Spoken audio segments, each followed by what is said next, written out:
পেঁপেকে ঘষে নিয়েছি। আচ্ছা, পেঁপে ঘন্ট করবো চিংড়ি মাছ দিয়ে। প্রথমে এবার শুকনো লঙ্কা আর কালো জিরে ফোড়ন দিয়ে দেবো। ফোড়ন দিয়ে দিলাম কালো জিরে আর শুকনো লঙ্কা। এবারে পেঁপেটা দিয়ে দেবো। পেঁপেটা হাতে ঘষে নিয়েছি একটা।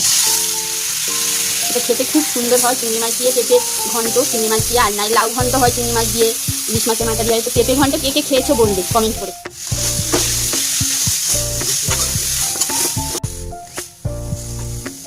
নুন, হলুদ,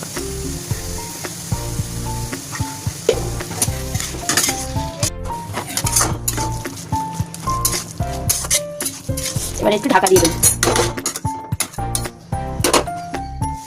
এবারে চিংড়ি মাছটা দিয়ে দেবো।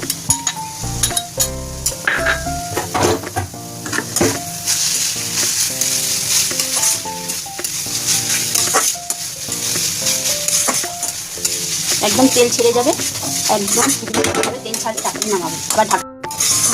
এটা করতে কিন্তু বেশি সময়ও লাগবে না। তেল ছেড়ে গেলে এবার একটু চিনি দেবো, অল্প একটু চিনি দেবো। এবারে নামিয়ে দেবো। হয়ে গেছে, পুরো তেল ছেড়ে গেলে এখন তো পুরো রেডি।